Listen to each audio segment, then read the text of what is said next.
Today is Thursday, February 22nd. It's 11:06 a.m. This is the second half of the morning with Senate Natural Resources and Energy.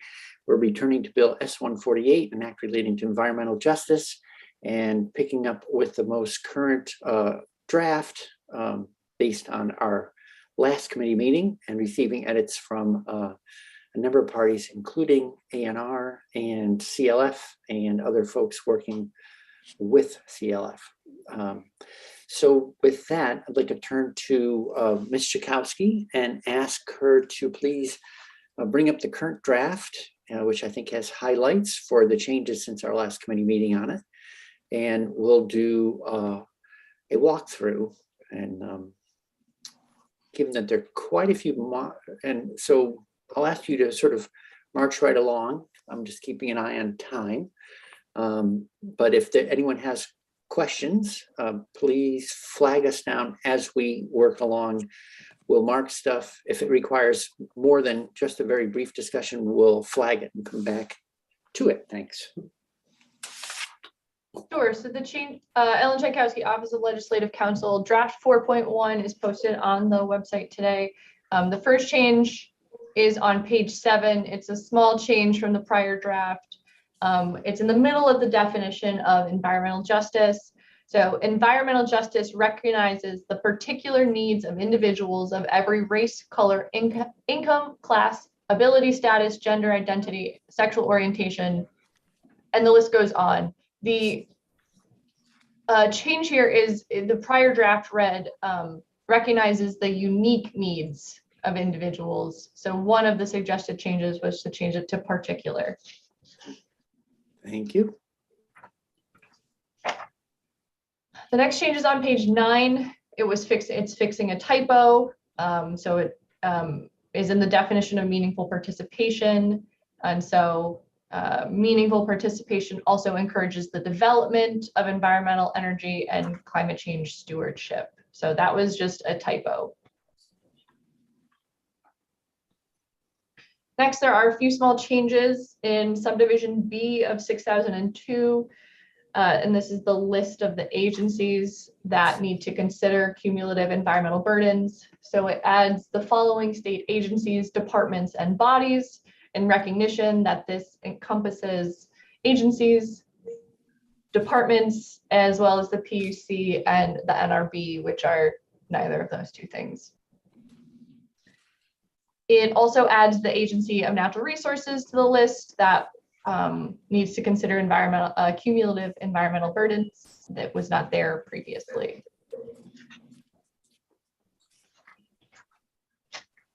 Next on page 10, again, small change. The names of the council and the committee changed a couple of times, and so it's just on line 9, the highlighting is just to make sure that the reference to the Environmental Justice Advisory Council is consistent throughout. So that's fixed. Then on line 10, there was another sort of typo grammar issue. It now reads, each plan shall describe how the agency plans facilitate equitable participation. I think it previously said every plan. So that's a style grammar change. Down on line 14, again, the name of the council is changed for consistency. On line 16, the cross-reference was updated. Oh, and just to take a step back and say overall, the version has not been edited, so there may be further typos. I promise to have it edited imminently, but it was late last night. So the cross-reference on line 19 is changed. Very small change again, just with the language on line 20 into 21. So here we're talking about, so agencies shall consider the recommendations of the advisory council and subsequently respond in writing if an agency chooses not to implement any of the recommendations within 90 days after receipt of the recommendations. So previously, I think it said recommendations for policy and procedures, but so again, sort of just clarifying very small change there. Okay, next. So this on page 11, subdivision E this was moved from another part of the bill. So this was recommended to be moved up into this section. So I don't think this language has changed. So the Agency of Natural Resources, in consultation with the Environmental Justice Advisory Council and the Interagency Environmental Justice Committee, shall review the definition of environmental justice population every 5 years and recommend revisions to the General Assembly to ensure the definition achieves the environmental justice state policy. Thank you. Next, there was a recommendation to change the date. So on or before July 1, 2023, the Agency of Natural Resources, in consultation with the Interagency Environmental Justice Committee and the Advisory Council, shall issue guidance on how the agencies and departments listed in subdivision B above shall determine which investments provide environmental benefits to environmental justice populations. And a draft version of the guidance shall be released for a 60-day public comment period before it's finalized. Thank you.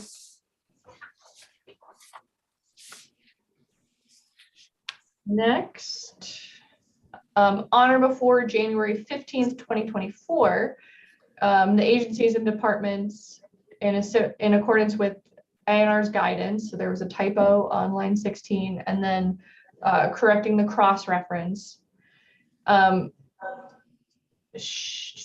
shall review the past 3 years and generate baseline spending reports that include where investments were made, if any, which geographic areas at the municipal level and census block group where practicable received environmental benefits from those investments. So there's two small changes here. If any, it's possible that you have a very long list of state entities here. It's possible they may not have made any investments. And then received replaced the word incurred. And just so a note in passing, since we heard from Mr. Faber yesterday, that if any addresses his concern that the PUC, for instance, doesn't make investments, he also was imagining that the same was true of the NRB, and council had pointed this out to us earlier. So now we've just added that phrase so that it makes more sense for those who wouldn't have investments to just be able to, it would still do the assessment, and if they don't have any to report, then they don't.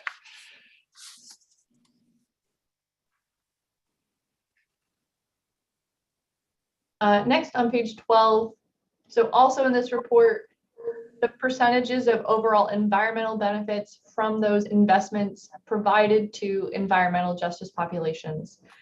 So again, I think this is mostly just grammar related. So clarifying that they are environmental benefits and that they were provided to environmental justice populations.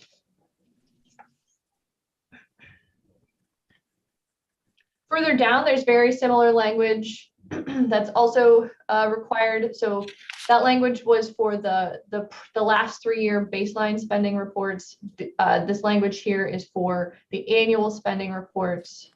So the language is nearly the same. So all agencies and departments listed in subsection B of this section shall issue annual spending reports that include where investments were made and which geographic areas at the municipal level and census block group were practicable received environmental benefits from those investments, and the percentage of overall environmental benefits from those investments provided to environmental justice populations.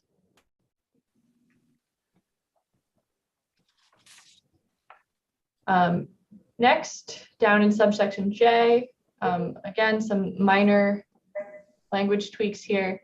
On or before December 15th, 2025, ANR shall submit a report to the General Assembly describing whether the baseline spending reports completed pursuant to subsection G of this section indicate if any municipality or portions of municipalities are routinely underserved with respect to environmental benefits, taking into consideration whether those areas receive averaged across 3 years a significantly lower percentage of environmental benefits from state investments as compared to other municipalities or portions of municipalities in the state.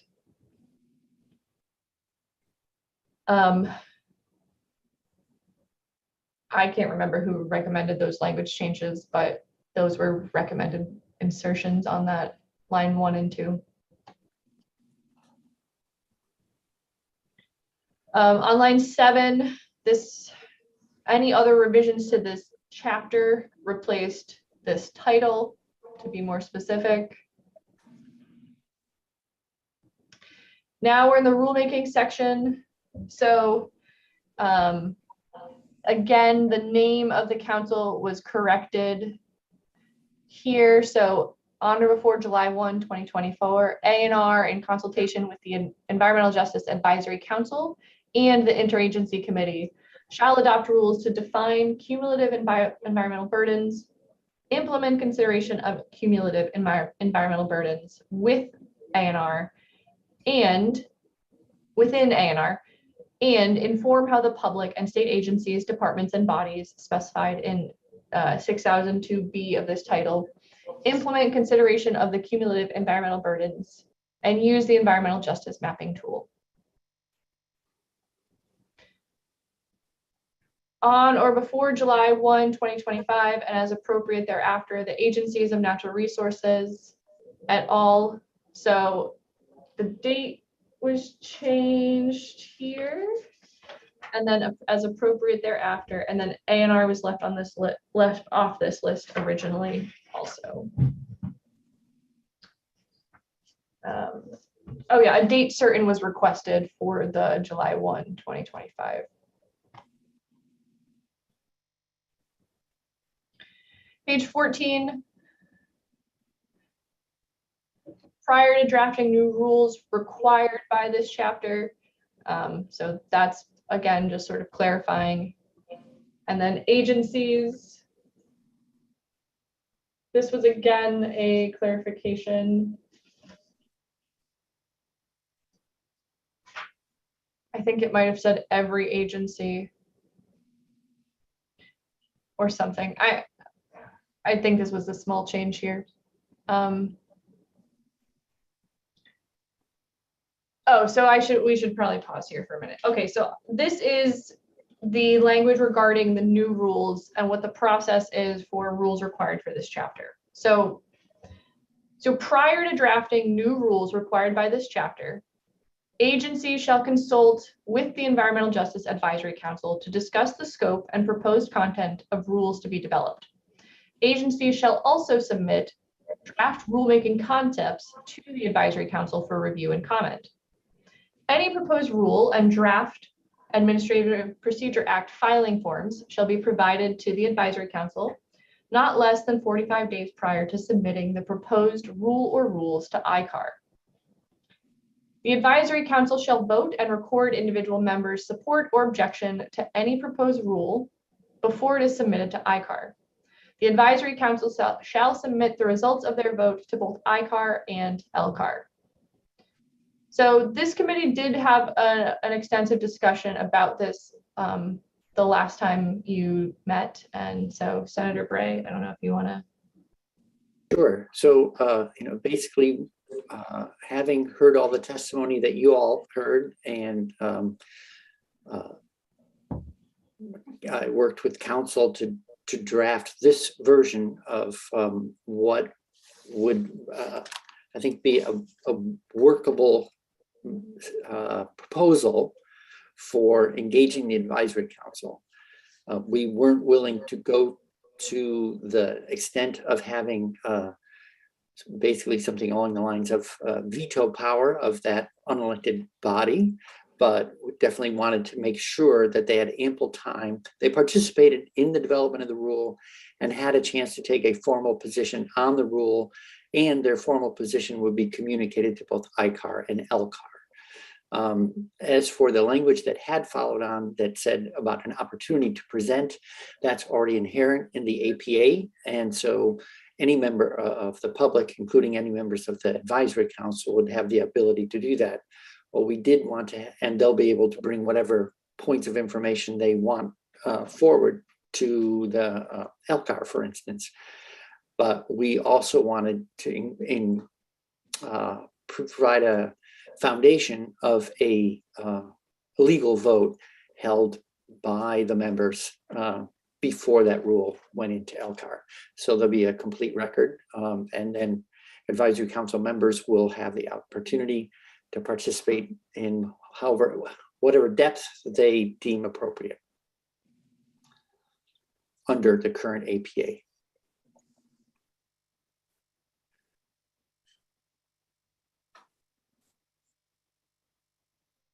Okay. On to page 15. So now we're in the section on the two new groups, the advisory council and the interagency committee. There's a date change on line 12 to 13. So appointments to the groups created under this subsection shall be made on or before December 15th, 2022. That's been pushed back from October 1.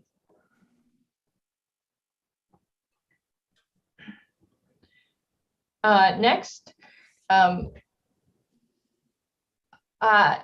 there's a firm deadline in this next subsection because previously it just said within a year.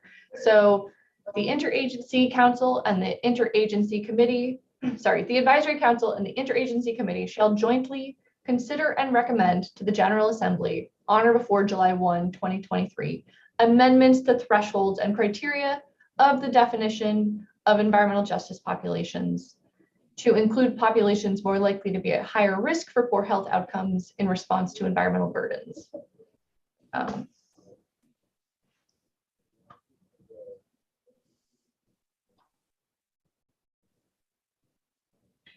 Next, on page 17, there's a corrected subdivision cross-reference.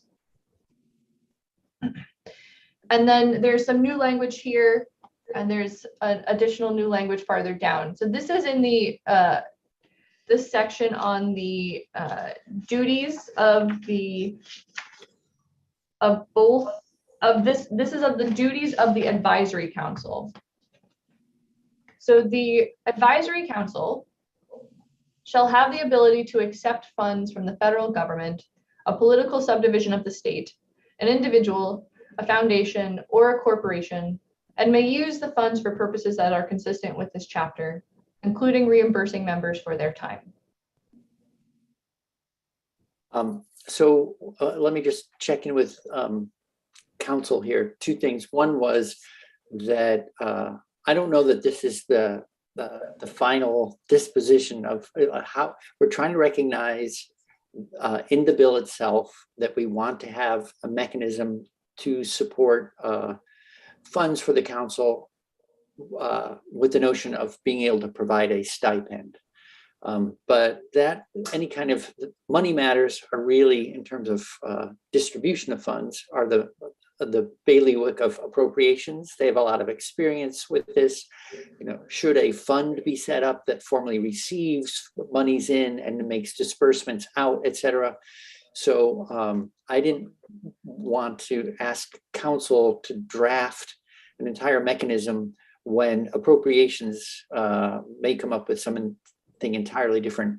The point here in F is to make our intent clear that we're wanting to provide a mechanism to support the advisory council members, and including the possibility of stipends.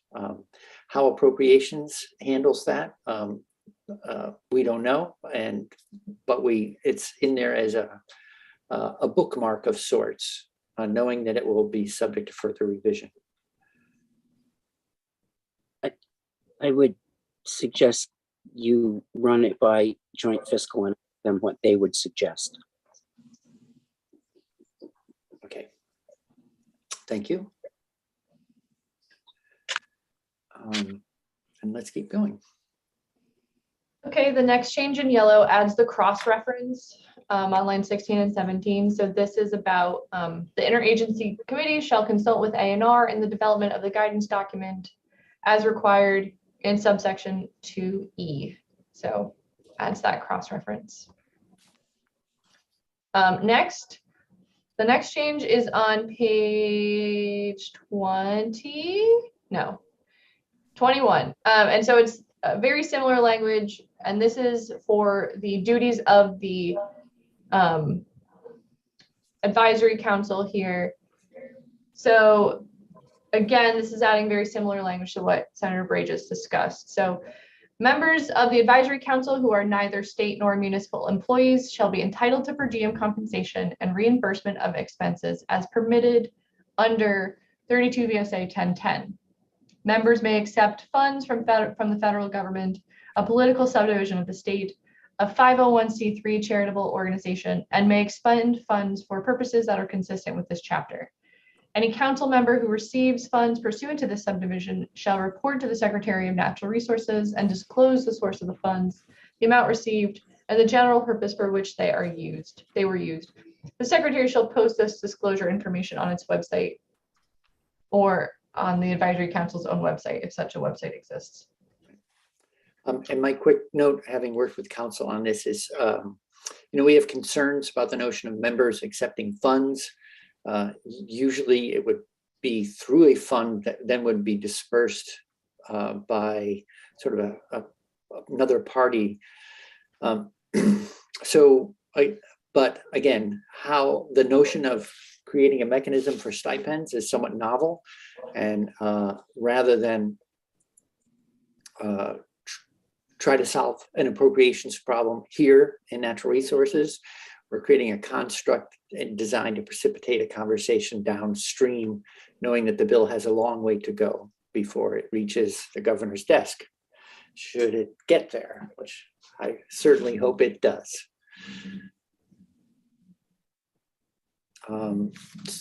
So let's continue. Thank you.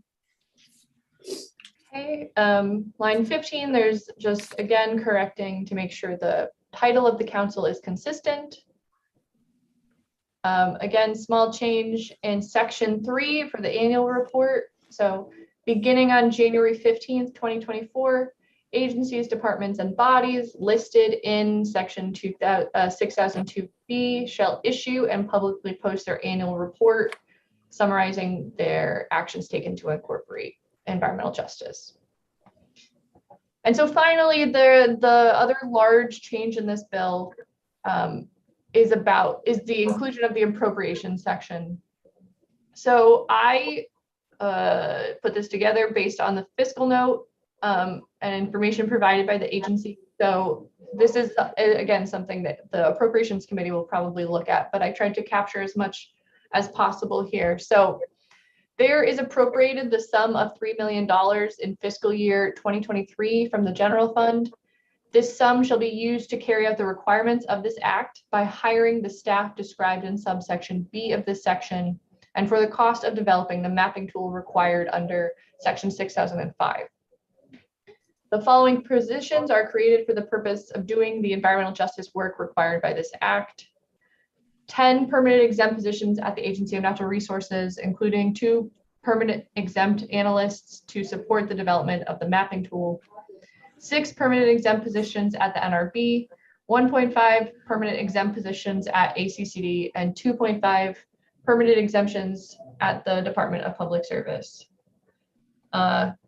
So this is a little less specific than appropriations generally require. You need to usually have the specific type of positions that are being created, but this is the first draft of that. Right. Thank you. We have a fiscal note that helps us get started, but it's not. I would say it's the first cut at a fiscal note, and that will be developed further. There are agencies that at the time of our drafting, that JFO has not had a response from.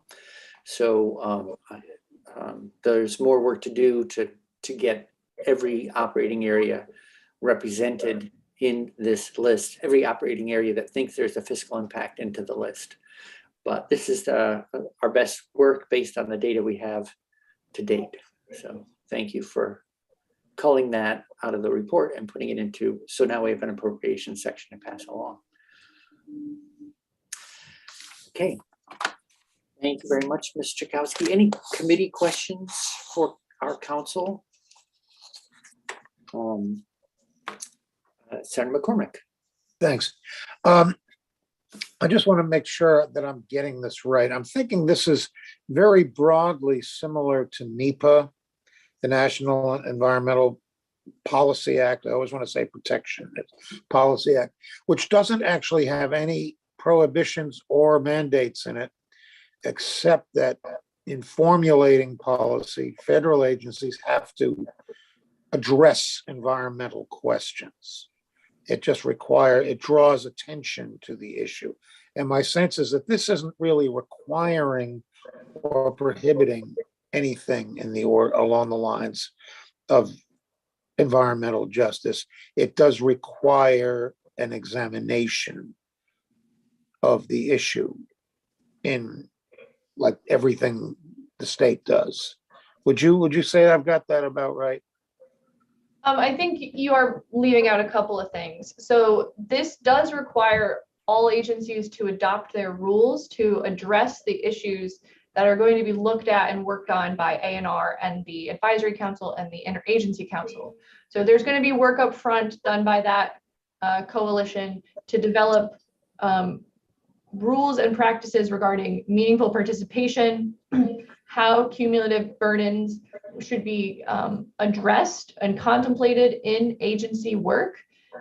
So there's going to be work done, and then the agencies are going to need to implement those and put them into their own agency rules and practices. So I think the other people in this room could speak to this a little better, but I do think there is a hope that by doing that work and directing the agencies to adopt their rules, there will be actual change that takes place in how an agency issues permits and the decision-making processes around that, and including further requirements on additional participation. So there's meaningful participation from groups. But again, sticking with NEPA as the model, that it sounds like the idea is that there will be substantive events caused by the examination. This is mainly about addressing the issues. So NEPA is a permitting adjacent process. This is not creating an environmental justice permit. It is directing that all of the state agencies begin to add it as an aspect that is considered in their work. So I don't think there's a clear analogy actually between them. This is an overarching state policy that needs to be implemented. And while NEPA is an overarching consideration, it is more about the individual projects and what steps need to be taken before a project can be taken forward. Whereas this is really directing work on the agencies to improve their processes to address environmental justice. Okay, that's why I asked. Thanks. I'm happy to elaborate, Chair Bray, if you want additional response to the Senator's question. Sure, go ahead, please. This is Elena Mahali from CLF, and you ask a good question, and you're right that NEPA is really not outcome determinative. It's more about a process. And there are some environmental justice laws around the country, New Jersey, for example, where they say that not only does the agency have to review environmental justice impacts, but if there are certain impacts, they have to deny a permit. This law does not go that far. It, as you said, just requires agencies to begin conducting that cumulative assessment of environmental justice implications of their decisions.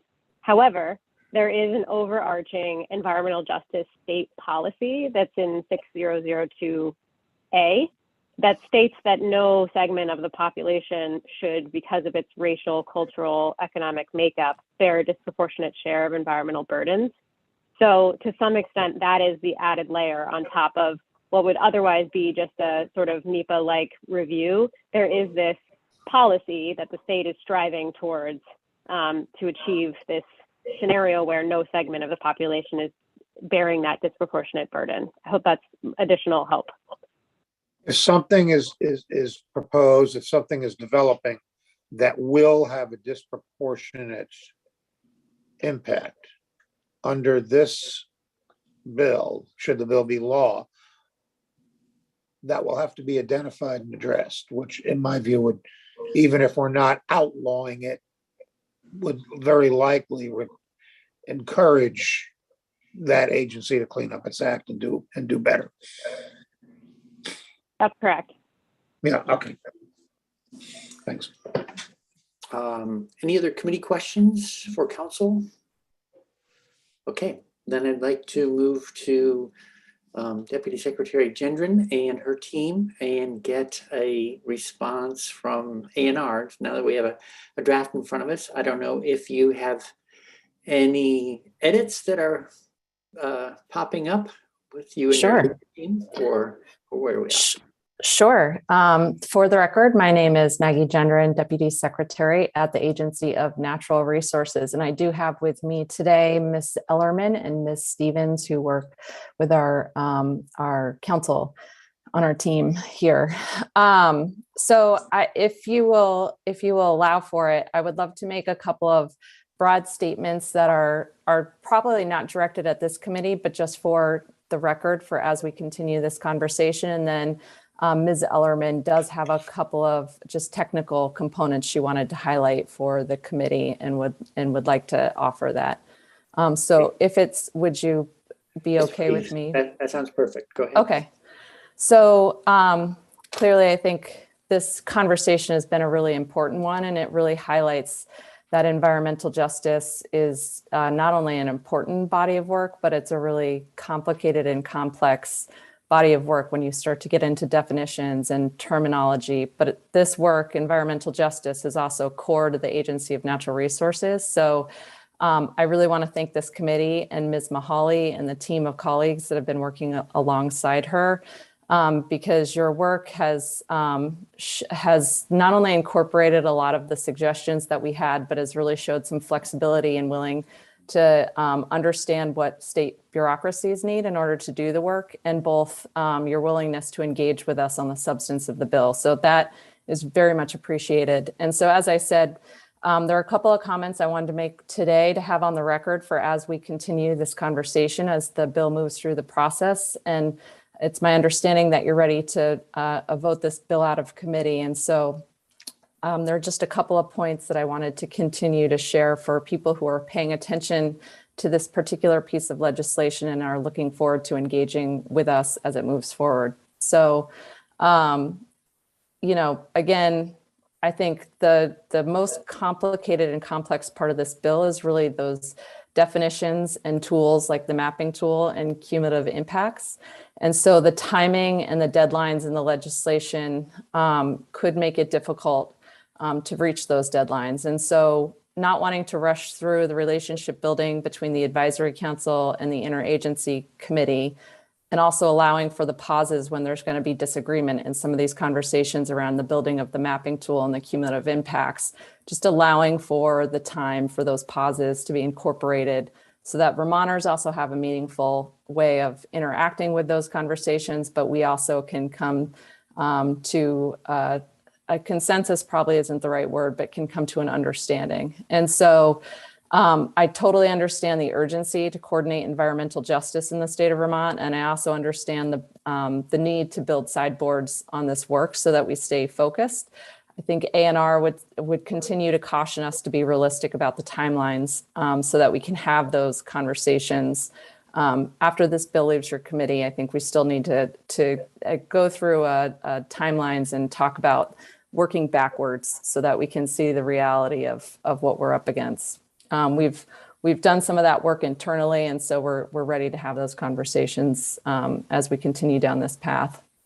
So the other piece that I would like to continue to highlight for the other committees that are going to be looking at this bill is that this work cannot be accomplished without the funding to support it. And so the Agency of Natural Resources will continue to support that conversation as well and provide as much expertise and information and learning that we've had from other states that we're talking to around the country who have adopted environmental justice legislation. And so lastly, I would say that the legislature definitely needs to hear from more voices on environmental justice and the terminology that we're codifying, understanding that we both have to define our intention around this work, but we should make sure that the terminology we're using is understood. And then I wanted to just share some relatively timely news that is also an example of how fluid and evolving the nature of this work is. The EPA this week released its version 2.0 of the EJ screening tool.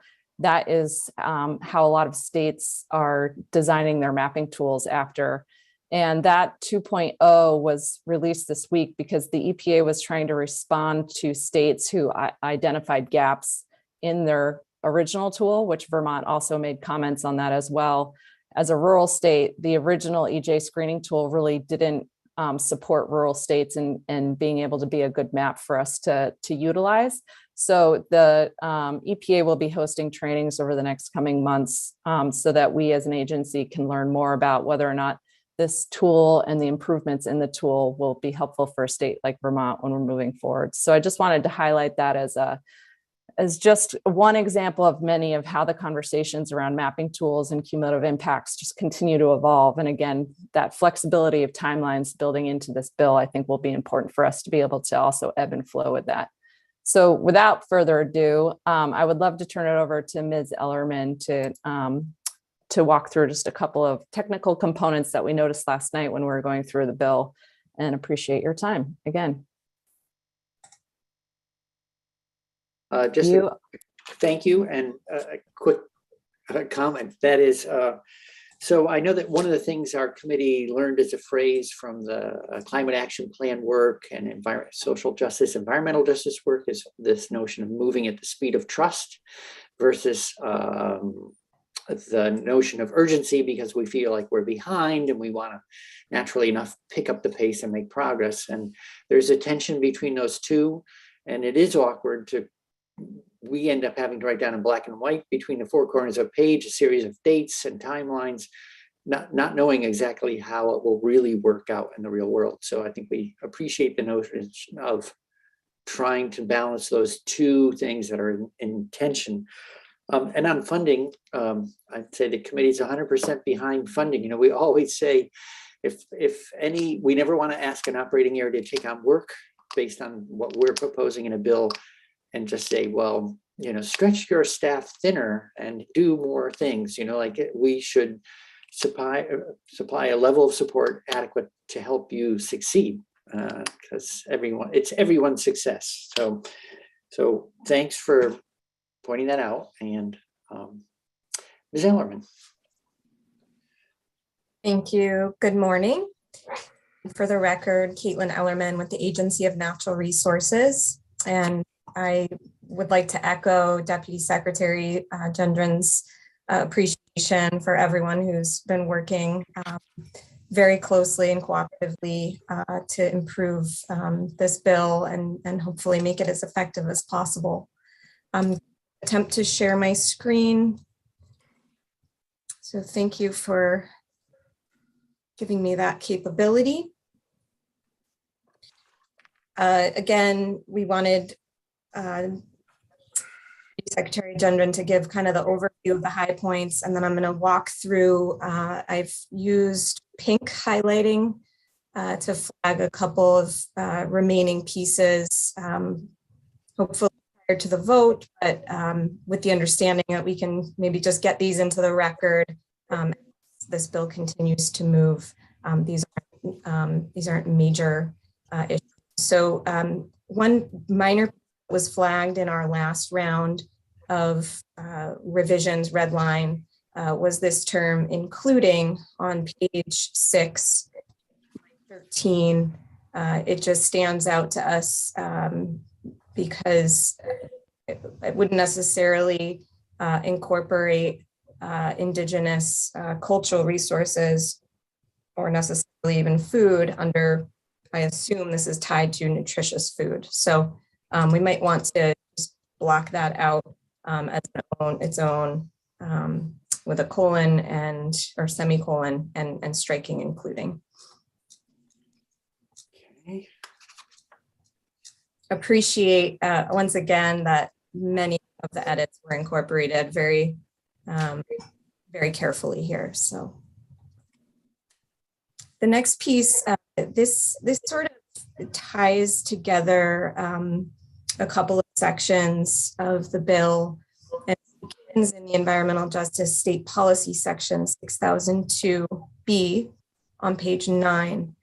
And as Ms. Chakowski described, this section, subsection B, was revised to more accurately reflect the named entities in this section. So given that we have agencies, particular departments, and the PUC and NRB, that swath is really agencies, departments, and bodies, just sort of capturing that these aren't just agencies and departments. And as I mentioned, that ties in, and now I'm scrolling down to section, I'll scroll right to section 62F, and this relates to the investments provisions, mainly just flagging for consistency and clarity that this refers to agencies and departments listed in subsection B. It actually wasn't clear to me what the intent was, and especially having in mind the comments of PUC in testimony yesterday, and likely also NRB related to their funding or lack thereof, that these provisions might not apply. I think your addition, any, certainly goes a long way to clarify that it appears to be your intent that you want all of those entities, including the PUC and NRB, to take a look, and if there's none to report, then there's none to report. But I would flag that there's perhaps just a reference that could be cleaned up or clarified when referring to agencies and departments, which is actually then capitalized in section G. Appears. Thank you. And it because of the drafting timeline, this hasn't gone to the editorial office yet. So thanks for flagging that. Great.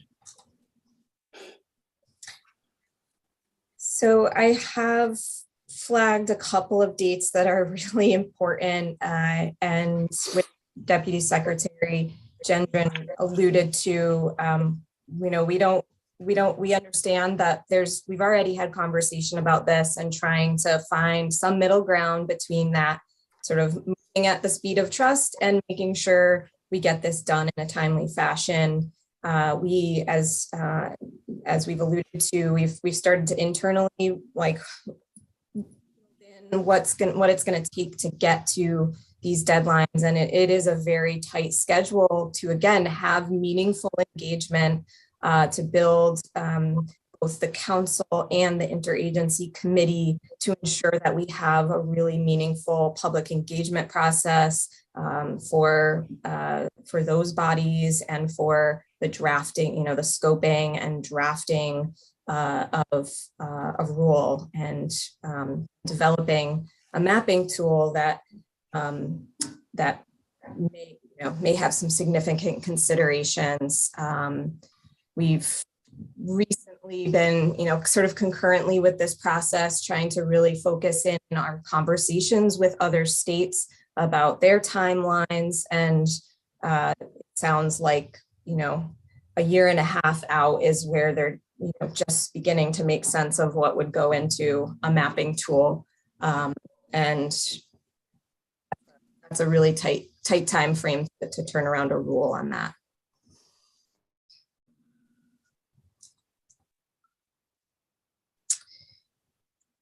Moving down past that section, on page 14, line 7, flag again a reference to agencies rulemaking, and this might be again cleaned up in the editorial review.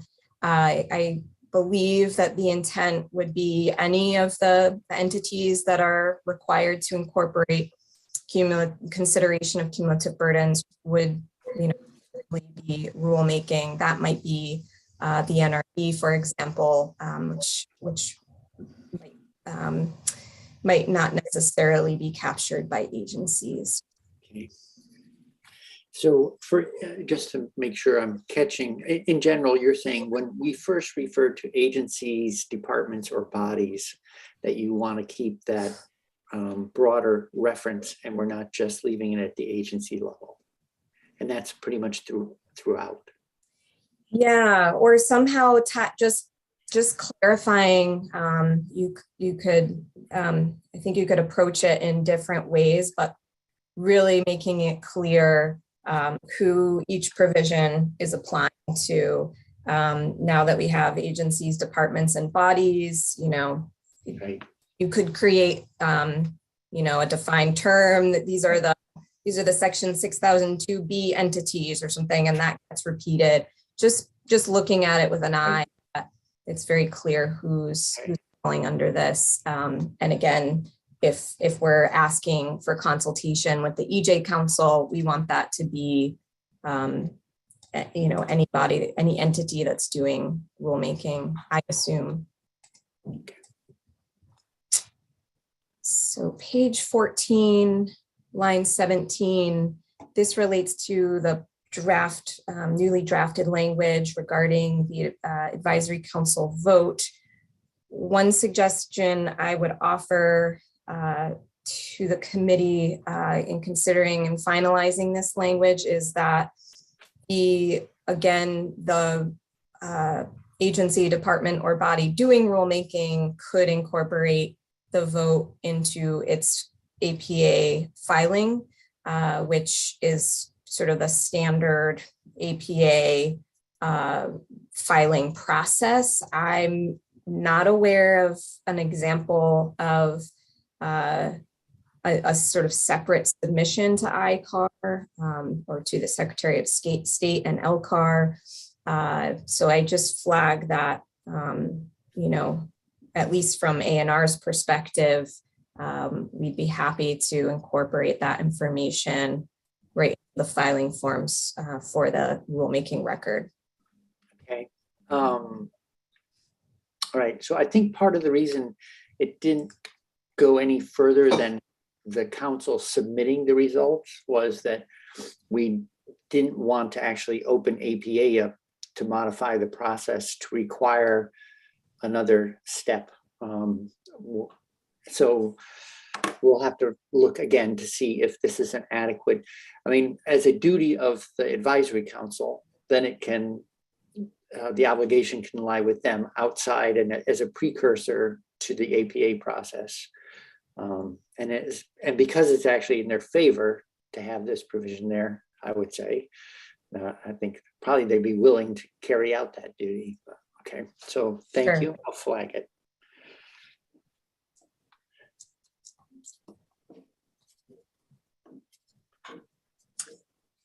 Deputy Secretary also referred to, terminology and really the elements that are going to fall within those definitions, and wanting to flag again that we have a council that is likely and a committee that are likely to be pulled together by December of this year.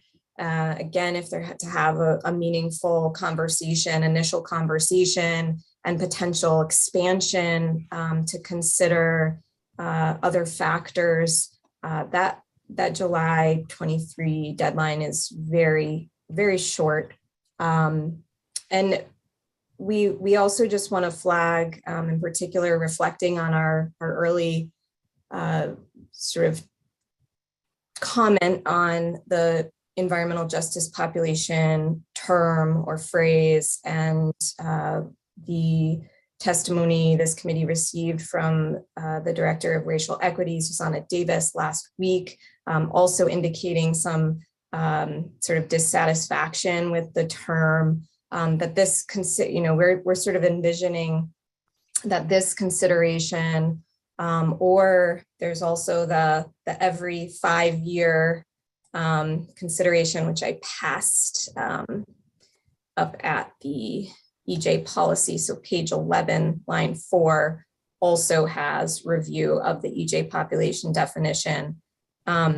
Just that's a holistic consideration, including really the term itself.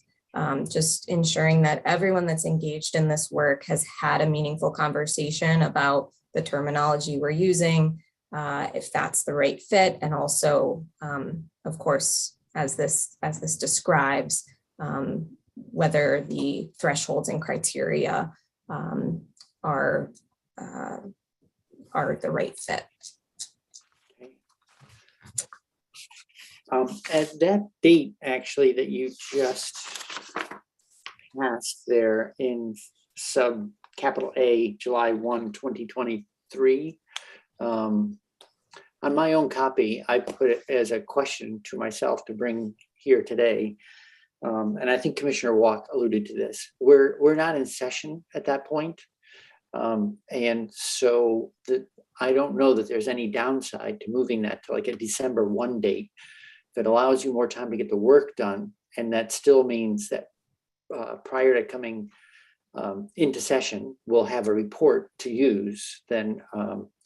So I would propose back to everyone here right now that we consider changing that to December 1st, 2023 from July 1. And I don't know so we'll come to Ms. Mahaly and ask that same question, but is ANR supportive of that change? We are supportive of any additional time. Okay. So I'll flag that as an edit for the final clean voting copy. Thank you.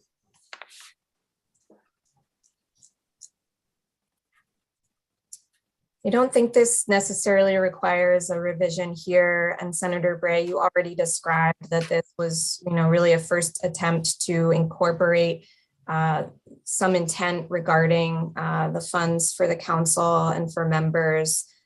So we just wanted to note that we noticed some additional language in the provisions specific to council members. So this is in under the duties and authorities of the council on page 17, line 10. So the council may accept funds from other sources, including political, federal government, et cetera. And then the council members, it seemed to be different language, which specifically called out the 501c3 charitable organization. We were curious about whether there was a reason for the different language, if they should be made more consistent. And then I'm assuming with the council member sort of reporting piece, that was to ensure that individual members were reporting that, and that the council would have to do that sort of thing regardless. But that, again, that reporting language and posting of the information was does not yet appear under the like the earlier, the sub F. Yeah. Okay. So I'll work with council and see. It may be that the latter language was also drafted after, and I'm guessing based on looking at some other language related to appropriations. So I think it may have just been a consequence of when one was drafted versus the other and what model was used to create the initial language. So we'll work to make that more consistent. And this is an area where I'd say the committee fully acknowledges that this is the bailiwick of appropriations, and they will end up, I think, proposing an amendment. I would fully expect them to propose amendments to the funding language, as well as to review the appropriations themselves. And we have the advantage in this committee of two experienced members from the Appropriations Committee in Senator McCormick and Senator Westman. So thank you for that. Thank you.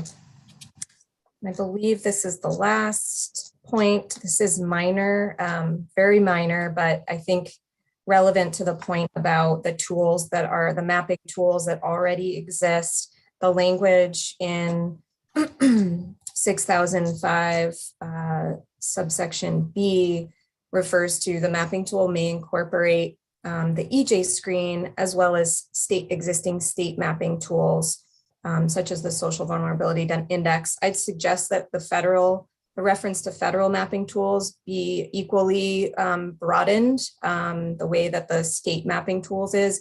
And this is largely motivated by the fact that not only do we now have EJ Screen 2.0 as of last Friday morning, but we also have at the federal level, the White House's Council on Environmental Quality's Climate and Economic Justice Screening Tool. That is still in its early sort of comment stages, but it has significant capabilities that would be relevant as well.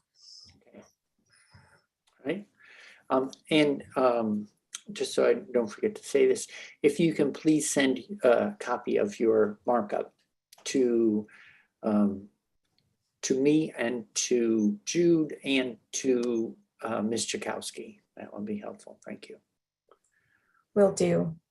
And lastly, before I conclude, I just wanted to flag, I've referred to the PUC testimony. I've also referred to the NRB in particular as it relates to investments.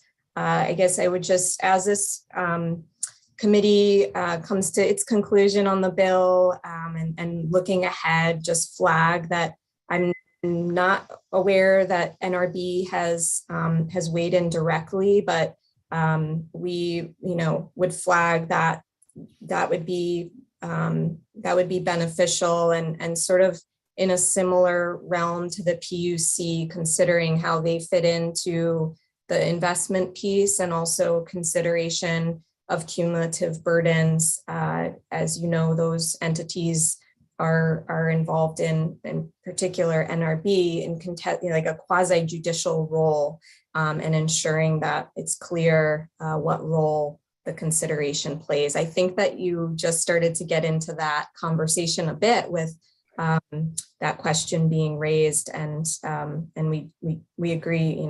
I think Ms. Mahali provided a really good explanation as to what this bill does now. And just sort of would flag that the NRB may be uncertain how this would fit in for them. Again, it appears that the intent is that all of the entities that this would apply to have rulemaking capability and would be able to, very clearly incorporate the consideration of cumulative impacts into their processes through rulemaking. But I do flag that for the quasi-judicial entities. And with that, I'm going to stop sharing and happy to take any clarifying questions. My apologies to everyone here. I lost track of time. And it is 12:05. We should have actually adjourned 5 minutes ago, and we haven't had Ms. Mahali speak yet. So let me check in with Ms. Mahali and ask. So one, my apologies. I should have kept an eye on the clock. That's my job, and I didn't. Secondly, do you have a sense of if you have small edits to suggest, and it's a relatively brief conversation to be scheduled another time, or if you have anything much more substantive than the kind of edits that we've received just now from Agency of Natural Resources? No, I don't have significant substantive edits. I would just really urge this committee to do everything possible to be able to vote this bill out tomorrow. I feel like we're talking about window dressing, and crossover is fast approaching. And as you pointed out, really appreciate your intent to show the money where you'd like it to be directed, but that's a conversation that needs to happen in appropriations, and we need to make sure there's enough time for them to do that. And it would be a really big shame to like lose momentum because of small issues right now.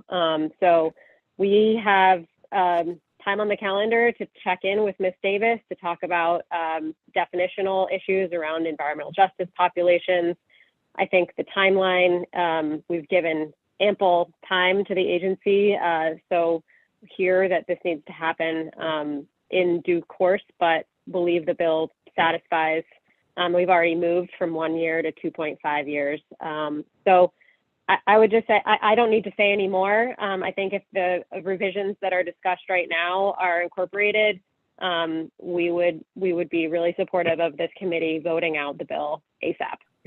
Okay, well, I can assure you, we're pretty conscious of crossover coming. So we're on the same page with you. All right, so thank you. And again, my apologies that we ended up with you're getting short on time, but we got the message. If so, I will work. So for everyone, I will work with council and try to turn around overnight a clean copy for voting tomorrow morning. I think we should be able to do that given the relatively light edits that are currently marked up. So with that, I'd like to thank everyone for their work on this. If